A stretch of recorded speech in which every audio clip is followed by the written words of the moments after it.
తర్వాత 8వ అధ్యాయం మొదటి వచనం వచ్చేసరికి 7వ ముద్రను విప్పెను అని రాసి ఉంటుంది. కాబట్టి ఇక్కడ మనం స్పష్టంగా అర్థం చేసుకోవాల్సిన విషయం ఏంటంటే, ఇక్కడ ఒక చాలా ప్రాముఖ్యమైనటువంటి ఘటన ఇక్కడ జరుగుతుంది ప్రియులారా. అప్పటికే ఎన్ని సంవత్సరాల శ్రమలు అయిపోతాయి అని చెప్పాను ప్రియులారా?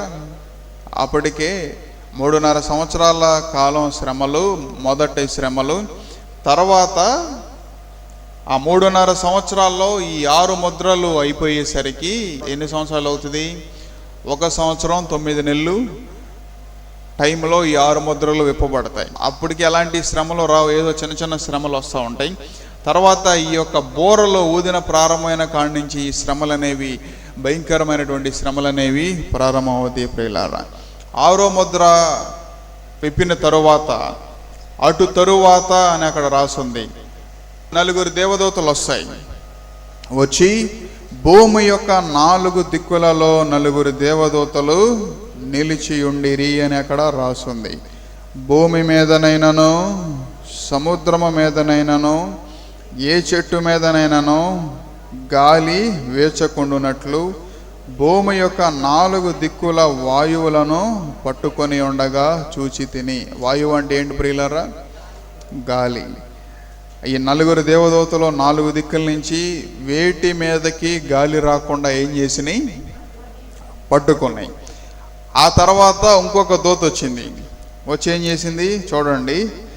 మరియు సజీవుడకు దేవుని ముద్ర గల వేరొక దూత సూర్యోదయ దిశ నుండి పైకి వచ్చుట చూచి తిని, భూమికిని సముద్రముకును హాని కలుగజేయుటకై అధికారం పొందిన 4 దూతలతో, ఈ దూత మేము మా దేవుని దాసులను వారి నొసళ్ళ యందు ముద్రించే వరకు భూమికైనానో సముద్రముకైనానో చెట్లకైనానో హాని చేయవద్దని బిగ్గరగా చెప్పాను. మరియు ఆ ముద్రించబడిన వారి సంఖ్య 144,000 మంది అని అక్కడ రాసుంది. కాబట్టి ఈ 4 దూతలు 4 దిక్కుల్లో ఉండి ఆ యొక్క వాయువుని అంటే గాలిని పట్టుకున్నప్పుడు, ఎందుకని అవి పట్టుకుంటాయి? ఏవండి, సముద్రముకైనానో చెట్లకైనానో భూమి మీద గాలి వేచకుండానట్లు అని అక్కడ రాస్తుంది ప్రియులారా.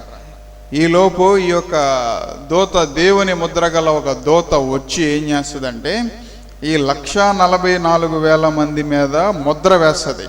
ఏమని? దేవుని ముద్ర. ఇప్పుడు ఈ 144,000 మంది ఎవరు?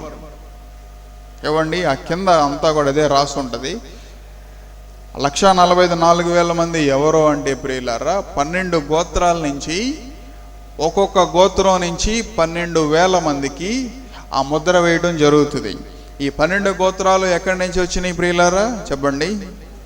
యాకోబు యొక్క పిల్లలు 12 మంది. ఆ పిల్లల నుంచి 12 గోత్రాల వారు, ఒక్కొక్క గోత్రానికి 12,000 మంది. ఇప్పుడు యోధా గోత్రం ఉందనుకోండి, యోధా గోత్రంలో 12,000 మందికి ఏమవుతుంది? అక్కడ ముద్ర వేయబడుతుంది. ఎందుకని ఆ ముద్ర వేయబడుతుంది అంటే, వారు ఉంటారు కానీ వారికి ఎలాంటి శ్రమలు కూడా సంభవించవు ప్రియులారా. వారు ఈ భూమి మీదే ఉంటారు, వారు ఎత్తబడరు. వారు ఈ భూమి మీదే ఉండి ఎత్తబడకుండా ఉన్నప్పుడు అప్పటికి సంఘం ఎత్తబడుతుంది. అప్పటికి ప్రతి ఒక్కరూ కూడా ఎత్తబడి దేవుని సన్నిధిలోనికి వెళ్ళి వారందరూ కూడా ఆరాధన చేస్తూ ఉంటారు.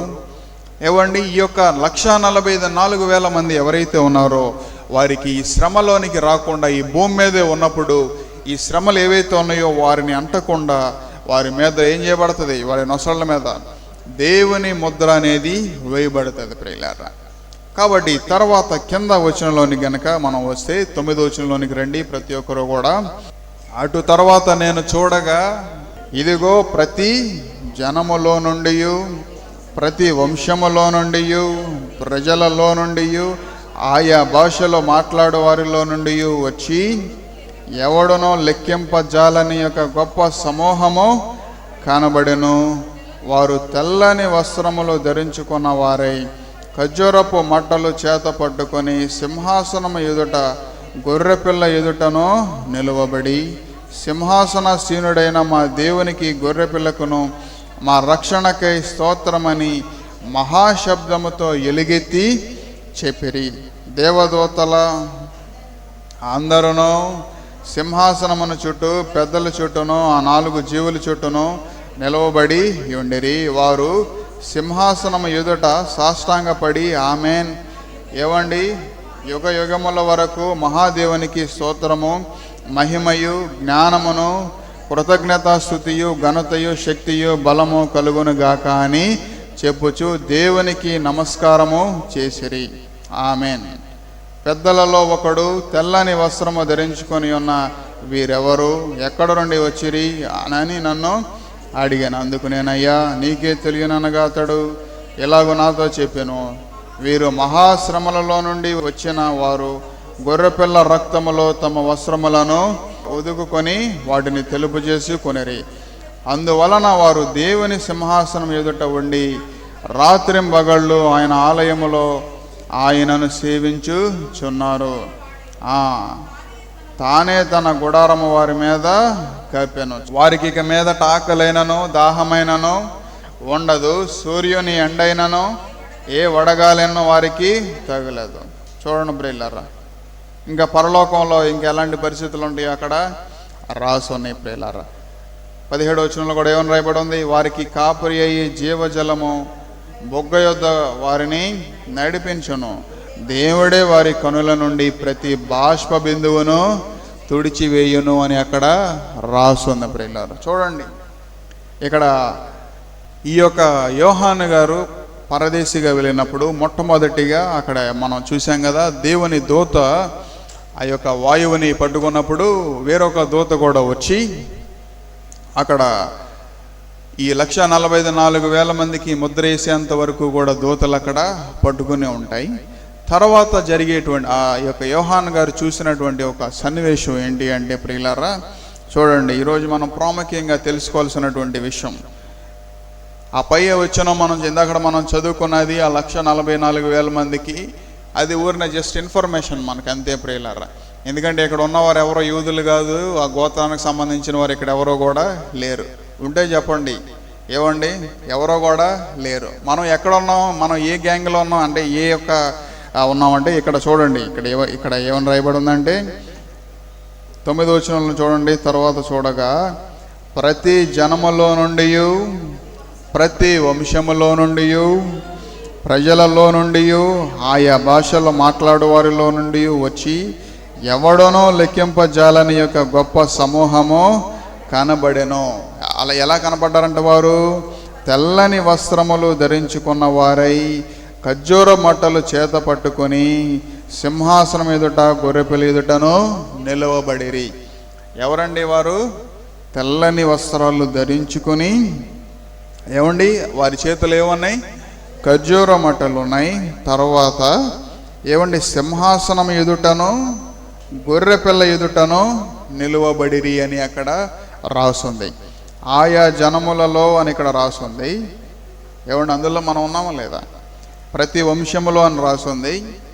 ఏమండి, తర్వాత ఆయా భాషలు ప్రజలలో నుండి వంశములలో నుండి ప్రజలలో నుండి అని రాసుంది.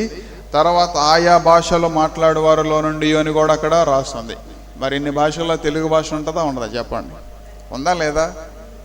కాబట్టి అన్ని భాషలు, ఈ ప్రపంచంలో దేవుడు ఎన్ని భాషలుగా విడగొట్టాడో, ఎన్ని వంశాలుగా విడగొట్టాడో, ఎన్ని భాగాలుగా విడగొట్టాడో, ఆయా దేశాలు, ఆ యొక్క తెగలు, ఆ వంశాలు, ఆ ప్రజలు, ఆ భాషలు, వారు మాట్లాడే వారందరూ కూడా, అంటే ఒక విధంగా ఎత్తబడిన వారందరూ కూడా, అన్యులైన వారందరూ కూడా ఏవండి, సింహాసనం ఎదుట గొర్రెపిల్ల ఎదుట వారందరూ కూడా ఏం చేశారు? నిలవబడ్డారు ప్రియులారా.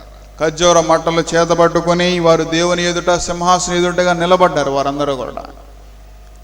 అప్పుడు యోహాను ఒక 24 పెద్దల్లో ఒక పెద్ద వచ్చి వీరందరూ ఎవరు అని అడిగితే, అయ్యా అది నీకే తెలుసు, నాకు తెలియదు అని చెప్తే, అప్పుడు అక్కడ ఏం చెప్పాడో తెలుసా?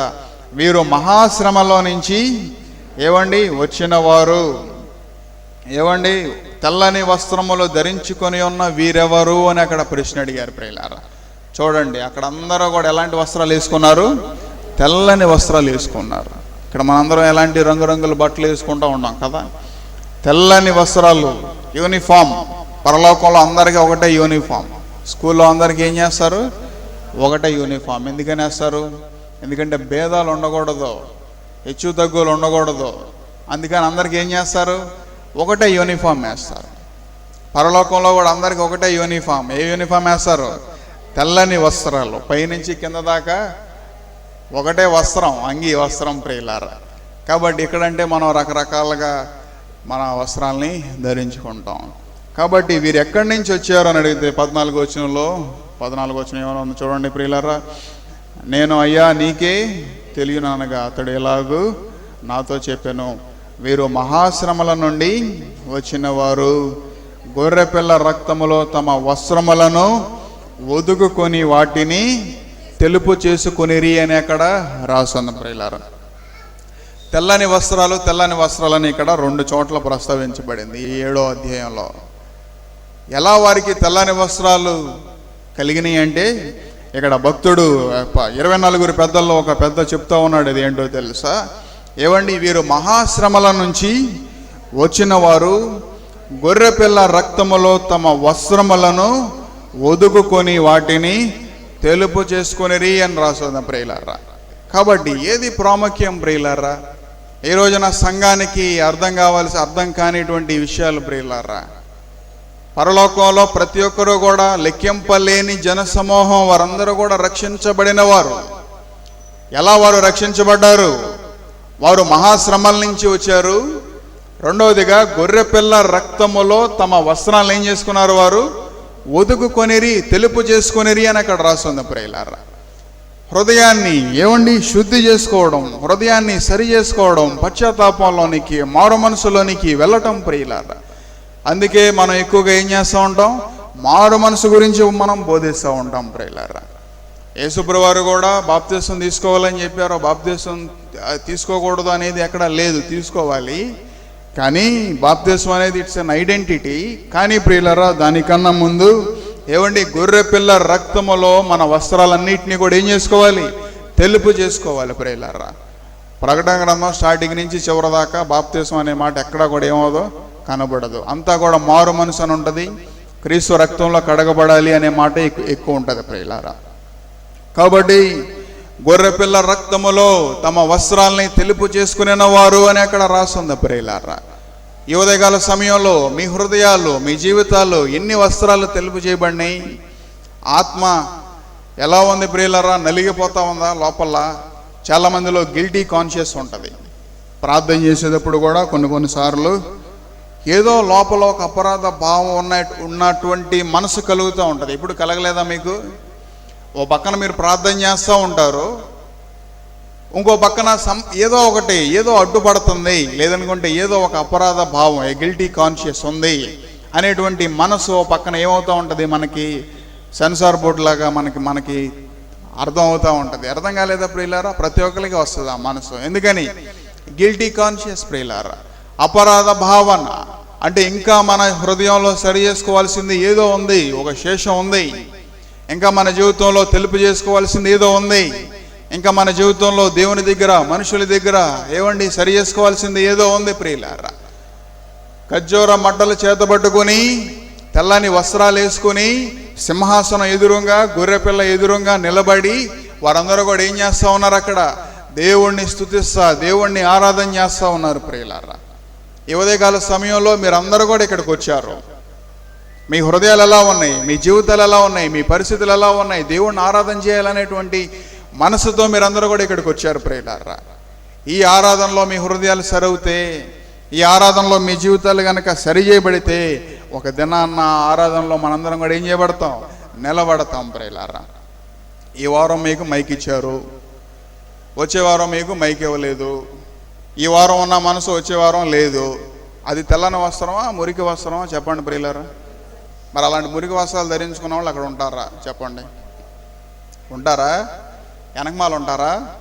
చివరిలో ఉంటారు. పోనీ ఉండరు ప్రియులారా.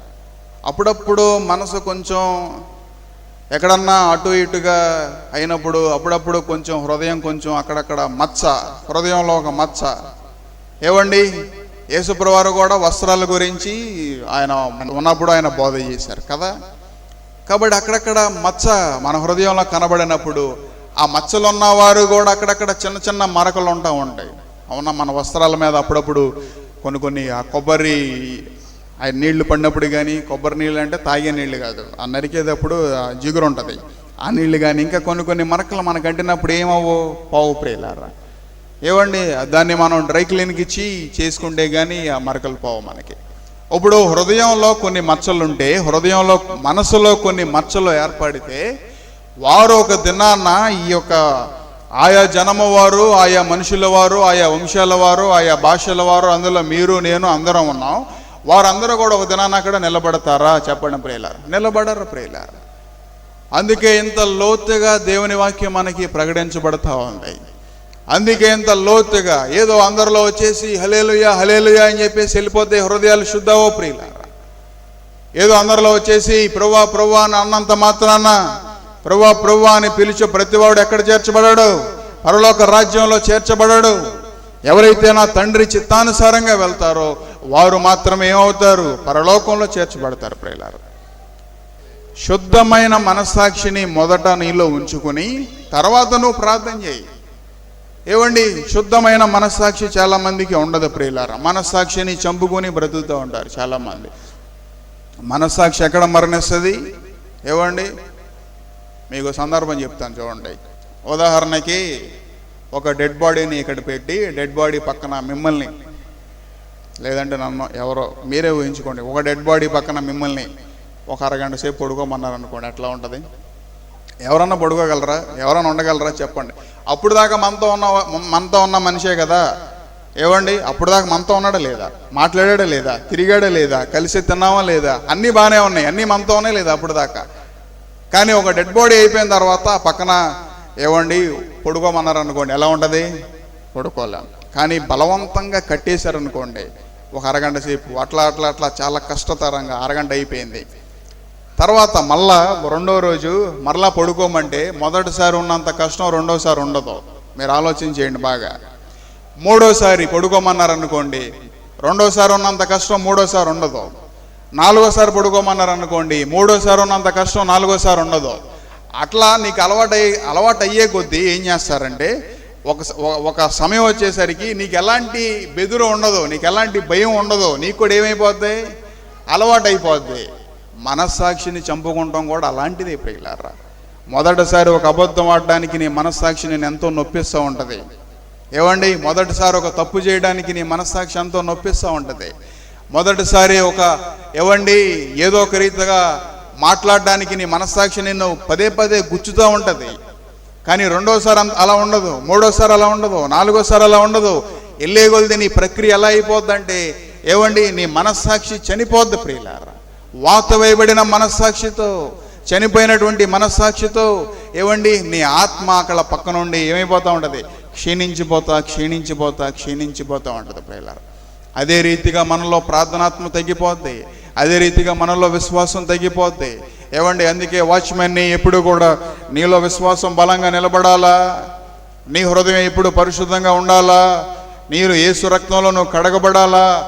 మొదట నీ యొక్క మనస్సాక్షి ఏదైతే ఉందో, నీ హృదయం ఏదైతే ఉందో దాన్ని శుద్ధి చేసుకొని అప్పుడు నువ్వు ప్రార్థించడం ప్రారంభించు ప్రియులారా. ఎంతమంది ఈ రోజున అలాంటి ప్రార్థన చేసేవారుగా ఉన్నారు ప్రియులారా? మీ గత స్వభావాలు, మీ పాత స్వభావాలు అన్నిటినీ కూడా వదిలేసుకొని ఏవండి దేవుని సన్నిధిలోకి వెళ్ళి ప్రభువా నాకు ఇలాంటి మనసు వస్తూ ఉంది, నాకు ఇలాంటి ఆలోచనలు వస్తూ ఉన్నాయి. దేవుని సన్నిధిలోకి వెళ్ళి ఈ రోజుకి కూడా ప్రభువా నాకు ఇలాంటి అవిశ్వాసం వస్తూ ఉంది, నాకు ఇలాంటి మనస్తత్వం ఏర్పడుతూ ఉంది. మొన్న కూడా నేను ప్రార్థన చేసుకుంటుంటే ఒక మనసు నాలో ఏలుబడి చేస్తూ ఉంది. నేను దేవుని సన్నిధిలోకి వెళ్ళి ప్రభువా నేను నీ సన్నిధిలోనే ఉన్నా, ప్రార్థనలోనే ఉన్నా. అప్పుడు ఆ మనసు ఏలుబడి చేసేటప్పుడు కూడా నేను ప్రార్థనలోనే ఉన్నా. ఇలాంటి మనసు నాలో ఏలుబడి చేస్తూ ఉంది. అది నీ చిత్తం అయితే ఉంచు, అది నీ చిత్తం కాకపోతే తీసేయని మామూలుగా ప్రార్థన చేశా. వెంటనే పోయింది ప్రియులారా. I can sense it. వెంటనే ఆ మనస్తత్వం నాలో మారిపోయి మరలా నేను అంత క్రితం ఎట్లా ఉన్నాను, ఎంత పీస్ఫుల్గా ఎంత ప్రశాంతంగా ఉన్నానో మరలా నా మనసు ఏమైపోయింది, నా మనస్సాక్షి ఏమైపోయింది, అంత ప్రశాంతంగా అయిపోయింది ప్రియులారా. మనస్సాక్షిని శుద్ధి చేసుకుంటాం అంటే అదే ప్రియులారా. గొర్రెపిల్ల రక్తములో తమ వస్త్రాలని తెలుపు చేసుకుంటాం అంటే అదే ప్రియులారా. హెబ్రీయులు రాసిన పత్రిక 13:12 నుంచి కూడా అక్కడ పౌలు గారు ఏమని రాశాడంటే చాలా స్పష్టంగా, ఏమండి, కావున యేసు కూడా తన స్వరక్తము చేత ప్రజలను పరిశుద్ధపరచుటకై ఏవండి గవిని వెలుపట శ్రమ పొందెను అని అక్కడ రాస్తుంది. కాబట్టి మనం ఆయన నిందను భరించుచు శిబిరము వెలుపలికి ఆయన యొద్దకు వెళుదము. ఏవండి, నిలవరమైన పట్టణము మనకిక్కడ లేదు కానీ ఉండబోవు చున్న దాని కోసము ఎదురు చూచుచున్నాము. కాబట్టి ఆయన ద్వారా మనము దేవునికి ఎల్లప్పుడూ స్తుతియాగము చేయుదము, అనగా ఆయన నామమును ఒప్పుకొనుచు జెహోవా ఫలము అర్పించుదము అని ఇక్కడ రాసున్న ప్రియులారా. ఎందుకంటే మనం చదువుకున్న ప్రకటన గ్రంథంలో కూడా ఏవండి ముందుగానే పౌలు గారు హెచ్చరిస్తూ ఉన్నాడు. ఏంటో తెలుసా? కావున యేసు కూడా తన స్వరక్తము చేత ప్రజలను పరిశుద్ధపరచుటకై గవిని వెలుపట శ్రమ పొందెను అని రాసున్న ప్రియులారా. అంటే పరలోకము విడిచి ఈ లోకానికి వచ్చి ఆ గవిని లోపల ఆయన ఎవరు హింసపరచలేరు, ఆయన శ్రమ పొందలేడు. ఎందుకంటే ఆయన ప్రభు, ఆయన దేవునికి కుమారుడై ఉన్నాడు కాబట్టి ఆయన అక్కడ శ్రమ పొందడానికి వీలు ఉండదు ప్రియులారా. ఆయన ఎవరు అక్కడ శిక్షించేవారు లేరు. అందుకే ఆయన గవిని దాటి ఈ లోకానికి వచ్చి మనందరి నిమిత్తం ఆయన ఏం చేశాడో తెలుసా? శ్రమ పొందెను, తన స్వరక్తము చేత ప్రజలను పరిశుద్ధపరచుటకే అని అక్కడ రాస్తుంది ప్రియులారా. కాబట్టి క్రీస్తు రక్తంలో ఎంతమంది ఈ రోజున పరిశుద్ధపరచబడిన వారుగా కనబడతా ఉన్నారు. తర్వాత ఏమని రాయబడిందో చూడండి, 13వ వచనం. కాబట్టి మనం ఆయన నిందను భరించుచు శిబిరము వెలుపలికి ఆయన యొద్దకు వెళ్ళుదము. అంటే పరలోకము దగ్గరికి, సింహాసనము దగ్గరికి, ఆయన యొద్దకు. ఇందాక మనం ప్రకటన గ్రంథంలో చదువుకున్నాం, సింహాసనము ఎదుట గొర్రెపిల్ల ఎదుట అని ఉంది. ఆ గొర్రెపిల్ల ఎవరు ప్రియులారా? యేసుక్రీస్తే. అక్కడికి మనము వెళ్ళుదాము అని ఇక్కడ రాసుంది. కాబట్టి ఏవండి, నిలవరమైన పట్టణము మనకి ఇక్కడ లేదు. ఇక్కడ నిలకడైనటువంటి పట్టణం మనకి ఇక్కడ లేదు. కాబట్టి కానీ ఉండబోవు చున్న దాని కోసము ఎదురు చూచుచున్నాము. అదేంటిది ప్రియులారా? పరలోక పట్టణము ప్రియులారా. కాబట్టి వీరందరూ కూడా ఎక్కడి నుంచి వచ్చారు అని అడిగితే, వీరు మహాశ్రమలో నుంచి, అలాగే గొర్రెపిల్ల రక్తములో తమ వస్త్రములను తెలుపు చేసుకునిరి అని ఇక్కడ రాసున్న ప్రియులారా. మీలో ఎంతమంది ప్రార్థన బలంగా చేస్తూ ఉన్నారో నాకు తెలియదు. కానీ మీ ప్రార్థన కనుక సరిగా లేకపోతే ఏవండి, క్రీస్తు రక్తం చేత మీ హృదయాలు, మీ మనస్సాక్షులు ఇప్పుడు ఏమో ప్రియులారా మీరు తెలుపు చేసుకొనలేరు. దేవుని సన్నిధిలోకి వెళ్ళి ఇప్పుడు కూడా మనంతటా మనం ఏం చేసుకోవాలి? తెలుపు చేసుకోవాలి ప్రియులారా. అందుకే స్పర్జన్ గారు ఒక మాట పలికారు. ఏంటో తెలుసా? Blessed is he who expects nothing of poor flesh and blood అని పలికాడు ప్రియులారా.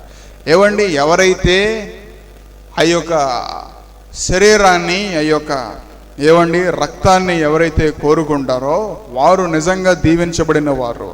For he shall never be disappointed అని పలికాడు ప్రియులారా. ఏవండి, blessed is he who expects nothing of poor flesh and blood. ఆ యొక్క దీన శరీరాన్ని, ఆ యొక్క దీన రక్తాన్ని ఎవరైతే కోరుకుంటారో వారు నిజంగా దీవించబడతారు. తర్వాత he will never be disappointed అని రాస్తుంది ప్రియులారా. ఎన్నడూ కూడా అసంతృప్తి చెందడు. ఎన్నడూ కూడా అసంతృప్తి అనేది వారిలోనికి రానే రాదు ప్రియులారా. కొన్ని సందర్భాల్లో ఏవండి, ఈ విగ్రహాల ప్రభావాలు కూడా మనుషుల మీద ఏలుబడి చేస్తూ ఉంటాయి. పితరుల యొక్క శాపాలు కూడా వస్త్రాలని మురికి చేస్తూ ఉంటాయి ప్రియులారా. సరి చేసుకున్నప్పుడు పితరుల నుంచి అన్నిటినీ కూడా సరి చేసుకుంటూ రావాలి. మొన్న ఒక కుటుంబాన్ని పిలిచి ఒక 2 వారాల క్రితం ఒక సందర్భం వారితో నేను చెప్పాను.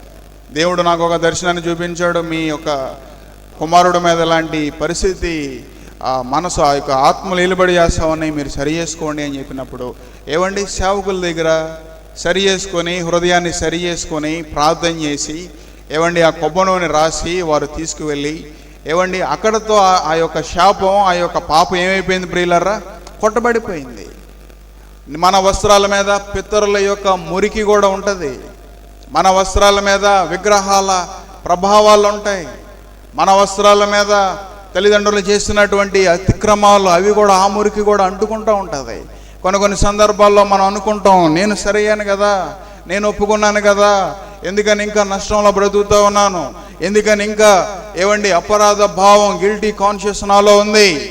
లేదు, నీ వస్త్రాల మీద కొన్ని పితరుల యొక్క పాపాలు, పితరుల యొక్క అతిక్రమాలు, విగ్రహాల ప్రభావాలు ఉంటాయి ప్రియులారా. దానియేలు గారు చాలా స్పష్టంగా ఒక మాట చెప్పారేంటో తెలుసా? ఏ ఇంట్లో అయితే విగ్రహాలు ఉన్నాయో ఆ విగ్రహాల వెనకమాల కొన్ని ఆత్మలు ఉంటాయి. ఏ ఇంట్లో అయితే విగ్రహాలు ఉన్నాయో ఆ విగ్రహాల వెనకమాల కొన్ని వ్యాధులు ఉంటాయి. ఏ ఇంట్లో అయితే విగ్రహాలు ఉన్నాయో ఆ విగ్రహాల వెనకమాల కొన్ని పాపాలు ఉంటాయి ప్రియులారా, పితరులు చేసినటువంటి పాపాలు. వాటిని ఎప్పుడూ కూడా విగ్రహాల వెనకమాల నుంచి ఆ యొక్క ఆత్మలు అనేవి ఏం చేస్తూ ఉంటాయి అంటే కుటుంబం మీద, బిడ్డల మీద దాడి చేస్తూ ఉంటాయి ప్రియులారా.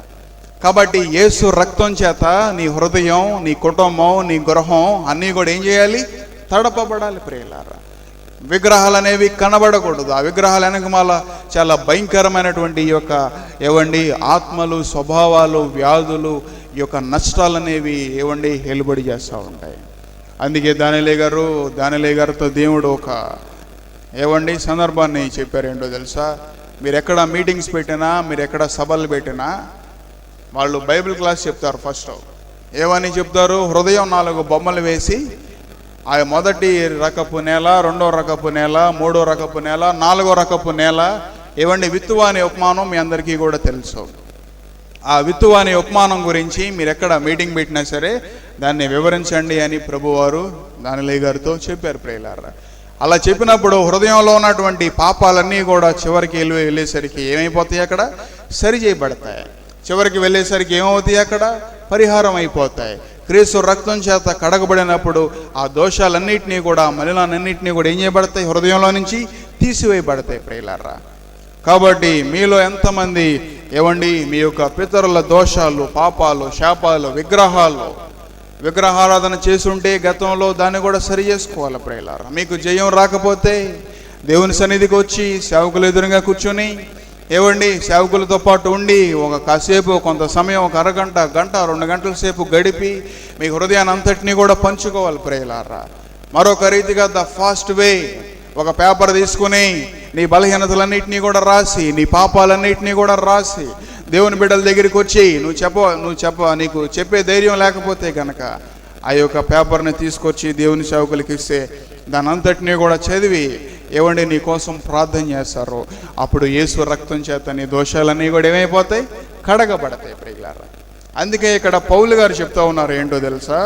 మనము గవిని యువతల ప్రభువారు శ్రమపడ్డారు. కారణం ఏంటంటే మనకిక్కడ నిలవరమైనటువంటి పట్టణము మనకిక్కడ లేదు. పరలోకంలో ఉండబోవచ్చున్న దాని కోసము ఎదురు చూచుచున్నాము అని ఇక్కడ రాసుంది. ఆ ఎదురు చూపే ప్రకటన గ్రంథం 7వ అధ్యాయంలో ఇందాక మనం చదువుకున్నటువంటి పాఠ్య భాగంలో ఉంది ప్రియులారా. ప్రతి ఒక్కరు కూడా గొర్రెపిల్ల రక్తములో తమ వస్త్రములను తెలుపు చేసుకున్నవారు ఖర్జూరం మట్టలు పట్టుకొని సింహాసనం ఎదురుగా అక్కడ దేవుణ్ణి ఆరాధన చేస్తూ ఉంటారు ప్రియులారా. అక్కడ ఆకలి ఉండదు, అక్కడ సూర్యుడు ఉండడు, వడగాలు ఉండదు, ఏమీ ఉండదు ప్రియులారా. ఎంత సంతోషంగా నీటి బొగ్గ యొద్ద వారందరూ కూడా ఉంటారు అని అక్కడ ఎంత స్పష్టంగా రాసుంది. క్రీస్తు రక్తంలో నువ్వు తెలుపు చేయబడ్డావా? గొర్రెపిల్ల రక్తంలో నీ హృదయాన్ని, నీ వస్త్రాన్ని నువ్వు కడుక్కున్నావా? అదే ప్రకటన గ్రంథం 5, 9, 10 ఏమని రాయబడిందో చూడండి ప్రియులారా. ఆ పెద్దలు నీవు ఆ గ్రంథము తీసుకొని దాని ముద్రలను విప్పుటకు యోగ్యుడవు, నీవు వధించబడిన వాడవై నీ రక్తం ఇచ్చి ప్రతి వంశములోనూ, ఆయా భాషలో మాట్లాడేవారిలోనూ, ప్రతి ప్రజలోనూ, ప్రతి జనములోనూ దేవుని కొరకు మనుషులను కొని మా దేవునికి వారికి ఒక రాజ్యముగా యాజకులుగాను చేసితివి గనుక వారు భూలోకమందు ఏలుదురని క్రొత్త పాట పాడుదురు. చూడండి ప్రియులారా, ఇక్కడ ఈ యొక్క పెద్దలు యేసు ప్రభు వారికి చెప్తా ఉన్నారు. ఏమని చెప్తా ఉన్నారంటే వారు చూడండి, ఆ గ్రంథాన్ని తీసుకొని దాని ముద్రలను విప్పుటకు నీవు యోగ్యుడవు, నీవు వధించబడిన వాడవై నీ రక్తం ఇచ్చి ప్రతి వంశములోనూ, ఆయా భాషలో మాట్లాడేవారిలోనూ, ప్రతి ప్రజలోనూ, ప్రతి జనములోనూ దేవుని కొరకు మనుషులను కొని అని అక్కడ రాస్తున్న ప్రియులారా. అంటే ఆయన తన రక్తాన్ని ఇచ్చి ప్రతి ఒక్కరిని కూడా ఏం చేశాడు? ఆయన కొన్నాడు. నిన్ను, నన్ను, ప్రతి ఒక్కరిని కూడా విలువైనటువంటి రక్తాన్ని ఇచ్చి దేవుడు మనల్ని ఏం చేశాడు? కొన్నాడు ప్రియులారా. కాబట్టి నువ్వు కూడా నీలో ఉన్న పాపం, శాపం, ఏమంటే అతిక్రమాలు, పితరుల దోషాలు, విగ్రహాల ప్రభావాలు అన్నీ కూడా నిన్నేం చేస్తాయి తెలుసా? నిన్ను వెనక్కి లాక్కొని నిన్ను నరకానికి తీసుకెళ్ళిపోతాయి. కానీ యేసు రక్తం వచ్చి నిన్నేం చేస్తుందో తెలుసా? ప్రతి పాపం, ప్రతి దోషం నుంచి కూడా నిన్ను విడిపించి నిన్ను కొని గవిని వెలుపల ఆయన శ్రమ పొందాడు. కాబట్టి ఏవండి, మనము కూడా ఆయనతో పాటు శ్రమ పొంది అని ఇక్కడ రాస్తుంది. కాబట్టి ప్రకటన గ్రంథంలో వీరు మహాశ్రమలో నుంచి వచ్చారని రాస్తుంది. కాబట్టి మనం కూడా క్రీస్తు నిమిత్తము, ఏవండి, సువార్త నిమిత్తము, పరలోకంలో చేర్చబడు నిమిత్తము మనందరం కూడా శ్రమపడి ఆయన రక్తంలో మన వస్త్రాలను ఏం చేసుకోవాలి? తెలుపు చేసుకోవాలి. ప్రియులారా, మా అడ్రస్ LAF బెతెస్దా ప్రార్థనా మందిరం, స్విమ్మింగ్ పూల్ రోడ్, సర్కర్ తోట, మచిలీపట్నం, ఆంధ్రప్రదేశ్, కృష్ణా డిస్ట్రిక్ట్.